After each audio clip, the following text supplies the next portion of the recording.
Ce sont les Houthis qui le disent. Depuis cet été, ils ont perdu près de 15 000 combattants aux abords de la ville de Marib au Yémen. Ces derniers jours, les positions ont évolué. L'encerclement de la ville se referme sur les flancs ouest et nord-ouest. Il reste la chaîne de montagnes nommée Balk, une forteresse naturelle, difficile à manœuvrer au combat. Et puis, sur le front oriental, une immense zone désertique, une terre minérale écrasée par le soleil, le vent, le sable et du pétrole, puisque c'est là que se trouvent les gisements convoités par les Houthis. Faire tomber Marib reviendrait à prendre le contrôle des zones d'exploration fossile. L'un est lié à l'autre. Bien que les Houthis progressent vers le centre de la capitale, il leur reste à aborder cette vaste portion désertique qui est un enjeu opérationnel à lui seul. Une colonne de rebelles Houthis qui se mettrait en tête de traverser cette zone pour prendre le contrôle des zones pétrolifères n'aurait que peu de chances d'y parvenir à ce jour.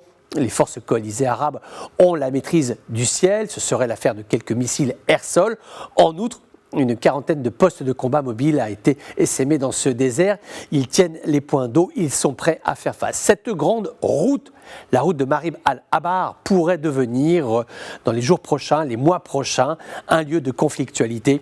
La contrôler, c'est faire tomber la ville de Marib et mettre la main sur le pétrole. Ces événements confirment, ils disent le ressenti de la stratégie Houthi, à savoir la guerre jusqu'au bout, ne rien lâcher, surtout ne rien négocier tant qu'il y a un espoir de remporter la bataille face à une armée yéménite, certes acculée, mais qui se bat pour sa propre survie. Une armée soutenue par la coalition arabe, qui est une puissance armée présente, bien adaptée à la nature de ce combat, propice aux frappes aériennes vers Marib, au soutien tactique, des combats où la puissance de feu est un facteur d'emportement, alors qu'en situation de guérilla, il suffit parfois d'une vieille doucette un peu rouillée et de quelques kalachnikovs pour tenir un col entre deux vallées. En tout cas, ce qui semble aujourd'hui certain, c'est que les Houthis iront jusqu'au bout de ce qu'ils peuvent donner en termes de violence armée et que la ligne rouge, la vraie ligne rouge, ce n'est pas tant Marib que la façade ouest du Yémen face au détroit de Bab el-Mandeb.